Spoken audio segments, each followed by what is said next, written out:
जय जय श्री राधे। दोस्तों, आज हम आपको सुना रहे हैं सोने के चूहे की कहानी, एक मोटिवेशनल स्टोरी। प्यारे दोस्तों, एक बार एक अमीर व्यापारी अपने आलसी बेटे को डांट रहा था और कह रहा था, मैंने तुम्हें व्यवसाय शुरू करने के लिए इतना पैसा दिया और तुमने आज तक कुछ भी नहीं कमाया। तुम किसी भी काम को अच्छे से नहीं कर सकते। इस मरे हुए चूहे को ही देखो। एक काबिल व्यक्ति इस तरह की बेकार चीज से भी एक अच्छा व्यवसाय शुरू कर सकता है। सोमदत्त एक गरीब और अनाथ बालक था। उसने उस व्यापारी की बातें सुनी।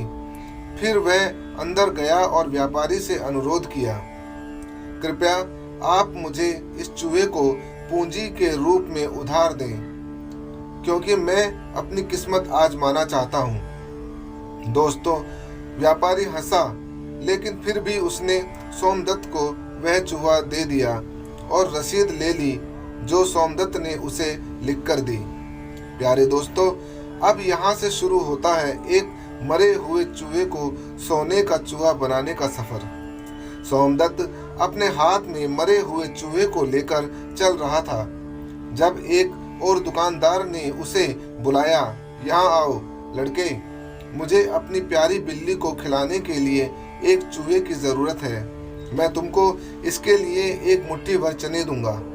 सोमदत्त ने चूहा दे दिया और उस दुकानदार से मुट्ठी भर चने ले लिए। घर आकर सोमदत्त ने उन चनों को अच्छे से भून लिया और फिर वह पानी का घड़ा और अपने चने लेकर चौराहे पर खड़ा हो गया।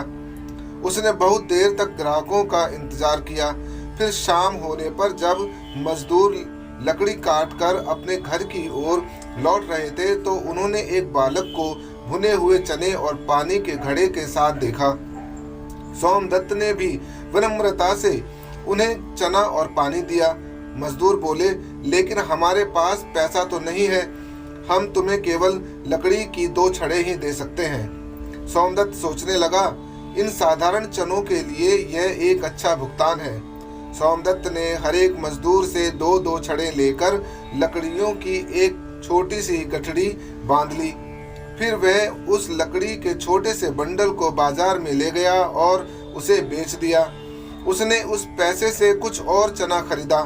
अब सोमदत्त ऐसा प्रतिदिन ही करने लगा था। वह उन मजदूरों के बीच एक अच्छे लड़के के रूप में प्रसिद्ध हो रहा था, जो सिर्फ 1-2 लकड़ी के लिए उन्हें स्वादिष्ट चना और ताजा पानी देता है। उनमें से बहुत से लोग जंगल से लौटते समय प्रतिदिन उसका चना खरीदने लगे। सोमदत्त को भी उसके बदले हर दिन लकड़ियों के कई बंडल मिल जाते थे, क्योंकि अब उसके पास बहुत सारे ग्राहक हो गए थे। प्यारे दोस्तों, एक बार जब सोमदत्त बाजार में लकड़ियां बेच रहा था तो उसकी मुलाकात एक कुम्हार से हो गई। कुम्हार को अपनी भट्टी में जलाने के लिए लकड़ी की आवश्यकता थी। कुम्हार ने लकड़ी के बदले में सोमदत्त को उसके चने बेचने के लिए बर्तन और पानी के लिए कुछ घड़े दिए। सोमदत्त ने एक भी पैसा बर्बाद नहीं किया। उसने सुबह के समय लकड़ी और शाम को चना बेचने के लिए कड़ी मेहनत की। ऐसा ही करते करते एक दिन उसके पास इतना पैसा आ गया कि वह मजदूरों से सारी लकड़ियां खरीद सके। उसने उन लकड़ियों को बाजार में अच्छी कीमत पर बेचा। कुछ समय बाद उसने बाजार में अपनी एक दुकान भी खोल ली। सोमदत्त अपने ग्राहकों के प्रति हमेशा ही विनम्र रहता था। उनमें से कुछ ने उसे नकद भुगतान किया, जबकि अन्य ग्राहकों ने उसे तरह तरह के भुगतान किए।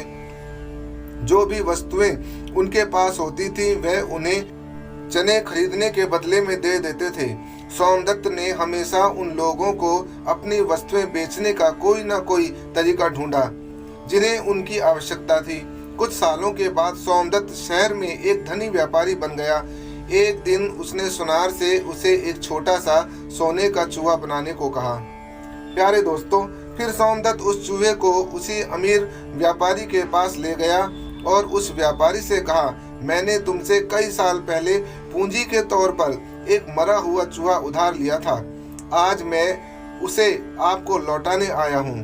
कृपया इस सोने के चूहे को स्वीकार करें। धनी व्यापारी को बड़ा ही आश्चर्य हुआ। वह सोमदत्त के व्यावसायिक कौशल से इतना प्रभावित हुआ कि उसने अपनी बेटी की शादी सोमदत्त से कर दी।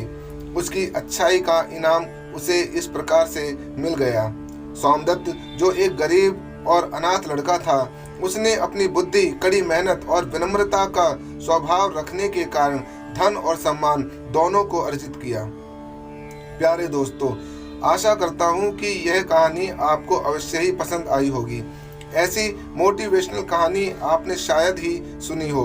दोस्तों, इस कहानी के निष्कर्ष को ठीक से समझने की कोशिश करना। इसे केवल एक कहानी समझकर मत छोड़ देना। इस कहानी में जो लड़का सोमदत्त है वो आप हो। अब समझ लीजिए आपको क्या करना है अपने जीवन में नई शुरुआत करने और ऊंचाइयों को छूने के लिए।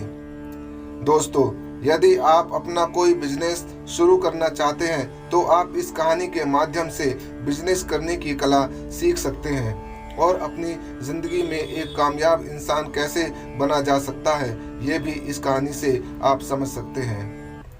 तो मिलते हैं दोस्तों अपनी अगली कहानी में। तब तक के लिए धन्यवाद और हमारे चैनल को सब्सक्राइब करना बिल्कुल ना भूलें।